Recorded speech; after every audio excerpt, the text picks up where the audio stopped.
Ni taarifa kutoka kwenye viunga vya Young African kumuhusu Captain Dickson Job ambaye alipata majeraha kwenye mechi ya watani wa jadi Simba na Yanga ambayo ilipigwa kule New Amani Complex visiwani Zanzibar, ambapo mechi hiyo ilimalizika kwa sare ya bila kufungana, yani sare ya 0-0. Lakini mchezaji wa Simba Sport Club kiungo Innocent Loemba ambaye alimfanyia mara mbili madhambi mlinzi wa kati Dickson Job, na hiyo ndio imemfanya Dickson Job ashindwe kumaliza mchezo wa dabi ya Kariakoo na kutolewa nje. Lakini hii hapa ndio taarifa ya hali halisi ya Dickson Job baada ya kupata majeraha na kushindwa kuendelea kwenye dabi hiyo. Je, unataka ujue ni hali gani? Yote tunayo hapa Tubone Media, lakini pia nikukumbushe tu wewe kama ni mgeni na ni mara yako ya kwanza pia unatuangalia, hakikisha umesubscribe na kubonyeza alama ya kengele, kwani haya na mengine mengi tunayaleta hapa Tubone Media.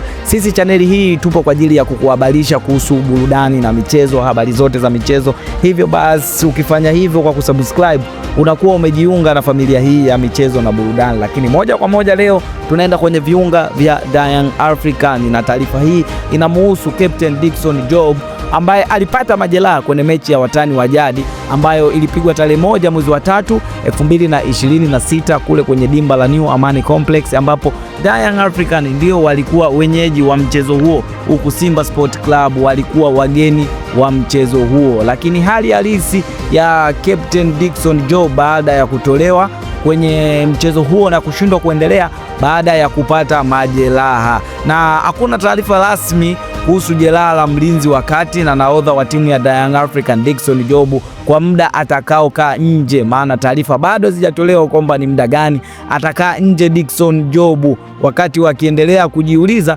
Tubone Media pia tutakuletea, lakini kwa sasa Job amefungwa bandage ngumu kama picha ambayo unaiona hapo, ili kufuatilia maendeleo ya jeraha lake. Hivyo basi kutokana na majeraha ambayo aliyapata Dickson Job amefungwa bandage ngumu ili kuendelea kumpa hali nzuri kutokana na jeraha lake. Lakini hapa Tubone Media tutakuletea taarifa yote. Lakini Job alifanywa madhambi mara mbili na kiungo wa Simba Sport Club Ino Loemba, iliyopelekea kushindwa kumaliza mchezo wa Kariakoo Derby, huku mchezo huo ukimalizika kwa sare ya bila kufungana, yani bila kwa bila.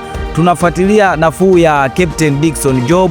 Get well son. So kama we kama mwana michezo, we kama mpenda burudani, uweze ukaondoka mahali hapa bila kupiga like wala kucomment hapo kwamba apate well Dickson Job, captain wa timu ya Young African. Lakini bila kusahau ni team captain pia kwenye timu ya Taifa Stars. We kama mwana michezo na hisi uweze ukapita bila kucomment wala kulike kuhusiana na Dickson Job. Tukutane kwenye comment sasa hapo. Mimi ni Tubone Media, hadi wakati mwingine, bye bye.